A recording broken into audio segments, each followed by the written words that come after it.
Hi guys, welcome back to my channel. It's my favorite time of year and that is fall. I have a fat stack of books that I'm gonna recommend to you guys today to read for fall time. I also thought it would be fun to share my fall TBR because I kind of want to commit to a lot of series this year, and those series being romantasy series. So I'm gonna do my fall recommendations and my fall TBR, and if you guys are interested, then keep on watching. We've got the Scream shirt on today. I bought this last year, and the last time I filmed anything for YouTube was last October, and I sincerely apologize for that, but I was too busy with cosmetology school to film anything, but I'm back. So subscribe for more book content. This will never shock you because next year when I do my fall recommendation, I am probably gonna recommend this series for the rest of my life for fall.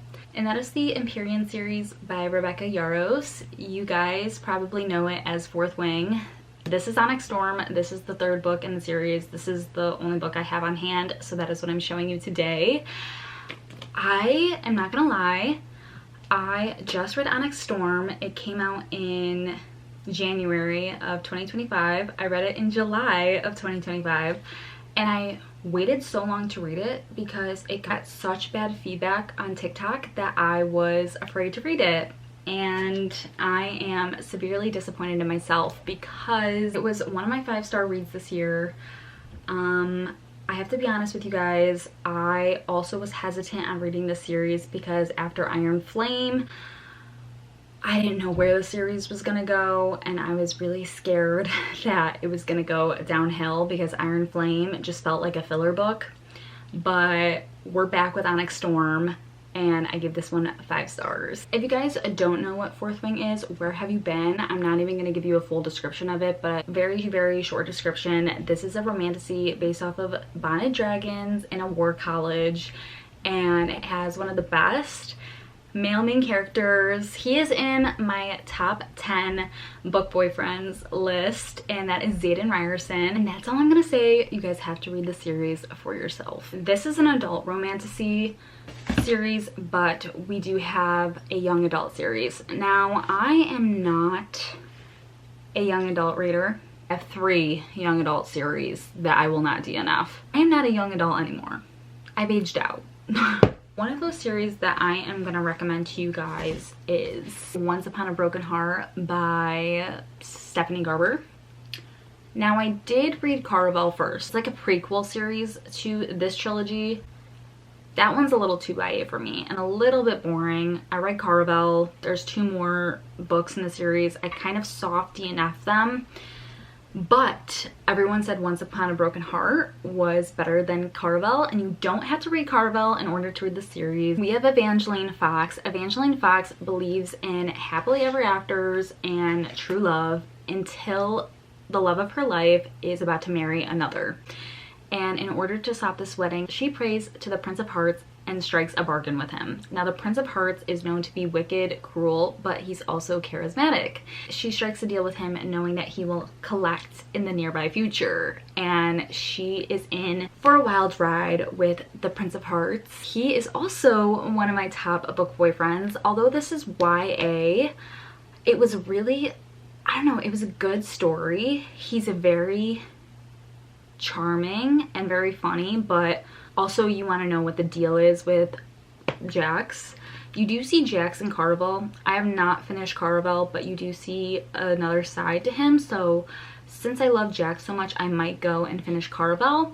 But this book wasn't too YA. I will say though, if you are not a young adult reader, you really have to be in the mood for this.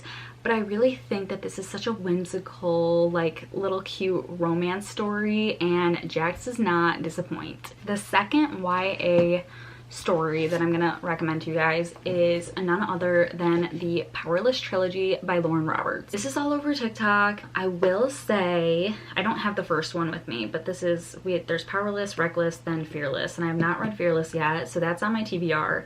But I will say that I think the first book is my least favorite in the series. The first book kind of gives me Hunger Game vibes and kind of reminds me of Harry Potter a little bit. And you can tell that there's a lot of inspiration taken from other series. I am 25 years old, so I don't necessarily enjoy young adult romance, but the way that Lauren writes Kai Azer, who is the male main character of the series, is so well done. In a way, it sounds crazy, but you don't need spice in the series the way that she writes the male main character. Powerless is about the kingdom of Ilya, and a long time ago there was a plague. The plague left the kingdom of Ilya with powers, and those who were gifted with powers are called the elites. Some people were unfortunate and did not inherit abilities, and the king despises any sort of weakness in his kingdom, so he decides to purge the kingdom of all ordinaries. And then we have Peyton Gray. She is an ordinary living under the disguise of a psychic in this elite society until one day she saves the prince of Ilya, who is also the enforcer, tasked with disposing of ordinaries. She gets invited to the purging trials of Ilya, which are a contest to show the strength of the elites, and it's sort of like a Hunger Games in the sense of it's just a fun competition to show which elite is the best and is the most powerful. In order for her to survive these purging trials, she has to pretend that she is an elite. And Kai Azer, who is the enforcer, is also enrolled in these purging trials. And that's all I'm gonna say about that. But really good YA romance. I'm still on Fearless. I would definitely put this on your fall TBR. The last book that I'm going to recommend to you guys to read is Bride by Ali Hazelwood. I read this last October. This book has very mixed reviews. It is based off of Alpha and Omega Complex, and Ali Hazelwood used to be a fan fiction author, so keep that in mind when you read this series. I grew up reading fan fiction. I am a Hermione fanfic girly at heart. I was giggling and kicking my feet the entire time reading this, and I stayed up pretty much all night reading this, and it did not disappoint. I gave this, I think, 4.5 stars. This is a great standalone if you don't want to commit to a romantasy series. I'm just going to read the back because it's been a kind of a long time since I read this book, but we have Misery Lark, a daughter of a powerful vampire councilman, and she is called upon to uphold an alliance between the vampires and their mortal enemies, the Wares. Wares are ruthless and unpredictable, and their alpha, Lo Morland, is no exception. He rules his pack with absolute authority, but not without justice or feeling. It's clear from the way he tracks Misery's every movement that he doesn't trust her, if only he knew how right he was. Misery has her own reasons to agree to this marriage of convenience, reasons that have nothing to do with politics or alliances and everything to do with the only thing she's ever cared about. And she is willing to do whatever it takes to get back what's hers. So we kind of have a little bit of enemies to lovers. I wouldn't say that this is a true enemies to lovers book, because when I think of true enemies to lovers, I think of Zodiac Academy. This was such a fun read. It is so good if you don't want to commit to a romantasy series, because there are not a lot of romantasy standalones out there. I will say though, if you are not used to reading fan fiction, I don't know if I would recommend this book to you. You might get a little weirded out, but since I grew up reading these kinds of stories and it doesn't bother me, because I like this book. Other than that, it was such a fun read. I think there's going to be a sequel, but if I'm going to be honest, I don't see myself reading the sequel. My last and final series that I'm going to recommend you guys read for this fall is the Zodiac Academy. Now, I am not finished with Zodiac Academy, but I can tell you I am on book 7. I'm on Heartless Sky, which I think is book 7.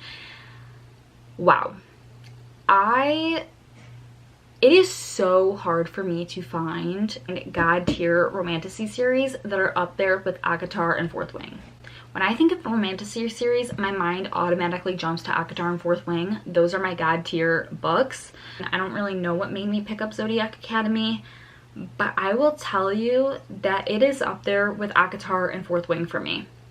And I am not done with that series. It is a very big commitment. There's 12 books in the series, but once you start reading them, they're literally like reality TV drama, but in romantasy form. We have Tori and Darcy Vega. They are long lost fae princesses, and we have Lance Orion, who is a professor from Zodiac Academy that goes and retrieves them from the mortal world and brings them to Zodiac Academy. Then we have the four heirs. We have Seth, Darius, Caleb, and Max, and they have been prepped their whole lives to take over the throne of Celeria.